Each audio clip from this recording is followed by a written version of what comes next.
আসুন আজকে একমাত্র টিভির বিজ্ঞাপনে দেখা যায়। কপালে যতটুকু সুখ লেখা ছিল তাও গরমে ঘাম মুছতে মুছতে উঠে গেছে। যে গরম পড়ছে না জানি কেন কখন বলে আমারে বাতাস কর। সারা জীবন যদি কারো মনে থাকতে চান তাহলে ভালোবাসা নাই, বাঁশ দিতে শিখুন, সারা জীবন মনে রাখবে।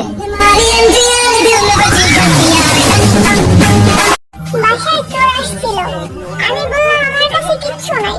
আম্মু বলতেছে ওর বালিশের নিচে মোবাইল আছে, মোবাইলটা নিয়ে যান। কেমনটা লাগে?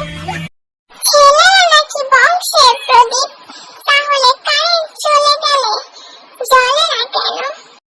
এবার শীত আইলে যদি কেউ কস আই মিস সামার, থাপড়া চেহারার মানচিত্র চেঞ্জ করে দিব।